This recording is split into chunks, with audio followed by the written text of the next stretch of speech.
Hey guys, how's it going? Kevin Cleary here with a knife video for you. Today I want to do a comparison. Specifically though, we'll go through the features here, but I'm not going to spend a huge amount of time on that. But I specifically want to think about if this knife kind of does what it clearly seems to be aimed at doing, okay? And this is a bit of a theme right now. So, over the last couple of years, it's been a popular thing to try to play off the nostalgia and the good memories that we have about various different things and collect some goodwill for your project, whatever that project may be. And certainly, we see it in Disney remaking all of the original Disney classics in live action.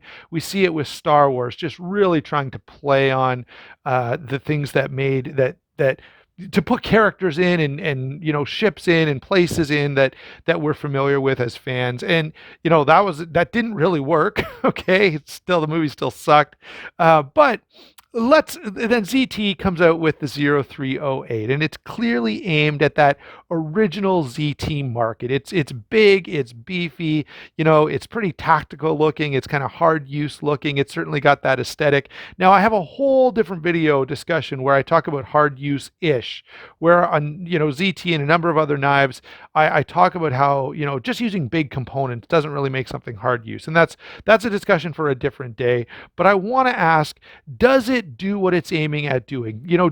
If you're someone who just loved those original ZTs, if you're like me and you used to dream about owning a 030, anything from the 0300 series, really, this is the 303, but I mean, they're all the same knife, just with a slightly different paint job. If you dreamed about owning something like this, does this knife sort of scratch that itch? Does it satisfy that desire for the old, original ZT theme and aesthetic when it was built like a tank and it was hard use and tactical and heavy duty, and it was a collaboration between knife makers that you loved, and so. Comment down below with your thoughts about all of that, and I'm going to quickly go through this comparison. And I do actually like one of these knives better. I don't hold a popular opinion on this, so I'm going to get some flack. That's totally fine. But I loved this knife, and I actually love this knife as well. I actually love this one just a little bit more, and there are a few reasons for that. Let me quickly work through those reasons, and then we'll have some concluding thoughts. So the first thing that I have to say is, in terms of size and weight, the 0303 weighs more, gives you a little less blade, and is a little more noticeable in pocket. Like this is 9 ounces with about a little over 3.5 inches of blade. This is 7 ounces with almost 4 inches, well, 3 3/4 inches of blade. So in terms of utility and what you get for what you have to carry, the 308 does a pretty good job. Again, I've reviewed both of these, so you can go there to get like the full spec list.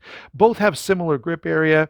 Both are similar size. Now I will say this, my preference is fairly, what would you say? I'm being a little bit picky here, guys, because honestly, I put both of these in my pocket and I walked around for a while and I switched them out and walked around again, trying to kind of feel if I could notice any significant difference between the two. And the fact is, there's very little difference. And I've got to put that out there, guys.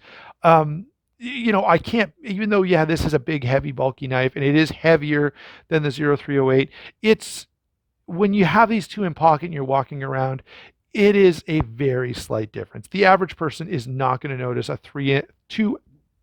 2 ounce difference in weight while hanging in their pocket. We're just not that sensitive as individual, or as human beings. We don't have that ability to feel a 2 ounce difference, while it's in our pocket. Even in hand, most people are not going to notice a 2 ounce difference. So both of these are large, beefy folders, and if you like one in terms of size, weight, and what it gives you for what you're carrying, you'll probably like the other. All right, let's move on to a couple of other categories. The blade is one where I've got to say a little bit more.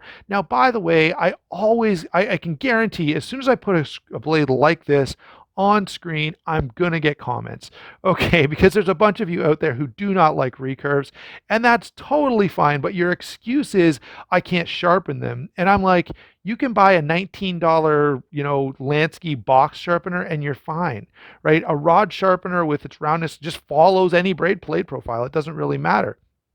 Now, I get if you're really into sharpening, you've spent thousands of dollars on your system like a Wicked Edge or really high-end, flat stones. Sure, you can't sharpen recurves very well. Now there are stones that are meant for that have a curve in them. There are, as far as I know, I'm going to get this wrong, guys, but let's just make a general statement.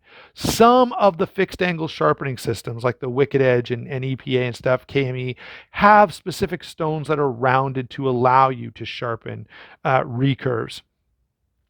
Okay, so I'll say that. But my thing is, I don't really care. Like, I don't try to put a mirror polished edge on my knives. I'm not into that. I just want to know that when I go to cut stuff, it cuts them. All right, it cuts it. That's my main concern. And for that, both of these knives are going to work well, and I can get a very, very good edge on both of these knives for practical cutting purposes. I do want to point out there are some differences. This is a little thicker behind the edge. The grind is, fairly similar, but not quite as high, and then you can sort of feel that. Let me just grab my cardboard demonstrating tool here as I knock the tripod over. So there's a couple of quick cuts with the 308. All right, and if I just switch over and do a couple of quick cuts with the 303, right? Honestly, there's so little difference here. I mean, it's minimal, okay? Minimal at best. I like the blade steel here better, the 20 CV blade steel. Do I like it better than S30V? Absolutely. I'm not going to belabor that point again because it's, S30V was exactly appropriate for the time. Let's move on to the action though. So action here, I, along with most people, like a flipper on bearings a little more than I like assisted opening knives. However, let me say that even when I owned the 0300, I appreciated on a few occasions the fact that with just a little bit of prompting, all right, this does deploy. Now, it's not a fast deploying assist, right? Some assisted knives, when you deploy them, they like rocket out. The 0300, because of the size of this blade, it's a little slower than some assisted knives. But there have been times, I can remember back to a couple of times where I had my arms full and I was wearing gloves in the middle of winter that I needed to cut something, and I could pull this out and just kind of hinting that I wanted the blade to be open, the assist takes over and does deploy it. So there is a bit of a tangible benefit in that regard. That said, aesthetically, in terms of the feel, in terms of the enjoyment that I get from a knife, I do like a bearing flipper a little bit more. But if you're just opening the knife to cut stuff, if you're not kind of giving if you're not giving much weight to that sort of extra that you get from bearings, then they're pretty darn close. So again, this is my subjective thought. I like the bearings better. All right. The other complaint I have about the action on the 0303, which by the way can be leveled at the 308 as well, is if I was truly making a hard use knife, neither of these systems is exactly what I would go with. I would go with the kind of washers you find in Chris Reeve. Look at the size of those washers. That's what I want in a hard use knife. Okay, moving on to handle ergonomics and construction. Very, very similar. Okay, we've got 3D machined G10 and titanium steel liner on this side.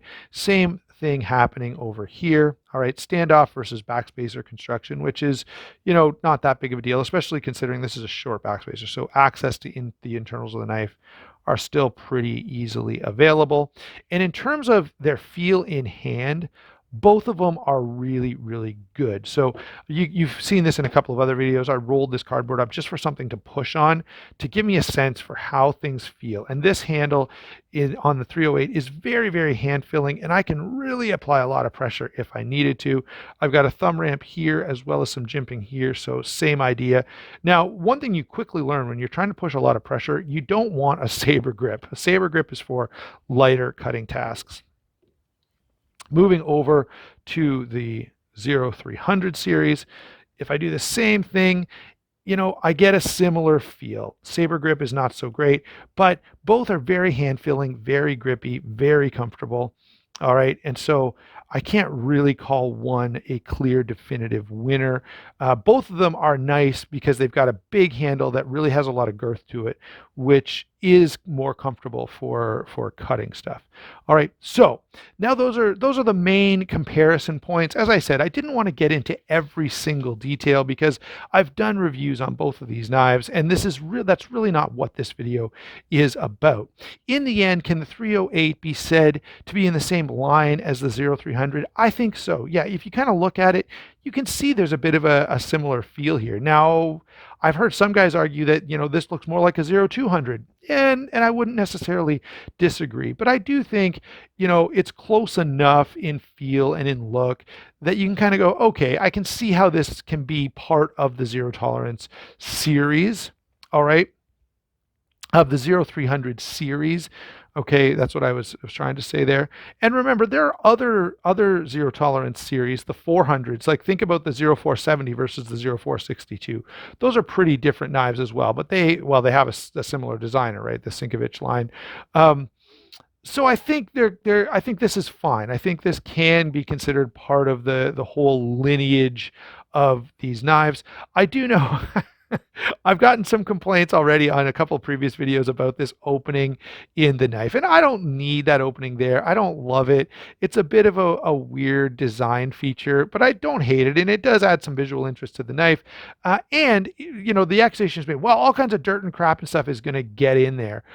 That just hasn't been my experience. I have not found this knife to be any worse than any other bearing knife, and I've got a bunch of them. And I've also not found a big difference. I know I've said it myself many times, guys, and I've sort of had to eat my words here, but I've often said, well, bearings, the problem is they introduced the option to get all gunk and grime and stuff inside the knife. But again, I've carried knives on bearings in all kinds of circumstances, and I've never had that be a problem, right? All the knives that I have, whether they're on washers or on bearings, essentially when I wanted them to open, they opened. They did what they were supposed to do. And so I can't claim that I've actually had a real life experience where bearings got dirt and junk in here and then wouldn't open. It just hasn't happened to me. Maybe it's happened to you, but it just hasn't been my experience. And I've purposely tried to get it to be that way. All right. So in the comparison, I gotta say, I kind of get why, when these first came out, it was the mixed rider, Ken Onion, high-end Kershaw deal that kind of got us all excited. And now ZT's been around for a while, so some of that nostalgia has worn off. But I do like this knife as a bit of a throwback to what ZT used to be about.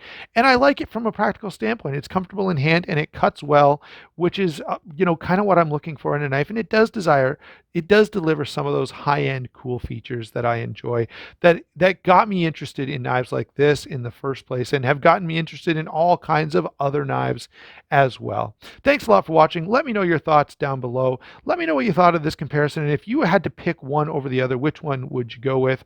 Don't forget to check out White Mountain Knives, and a huge thank you to Bradley and Justin for allowing me to have these knives and share this video with you. We'll talk to you soon.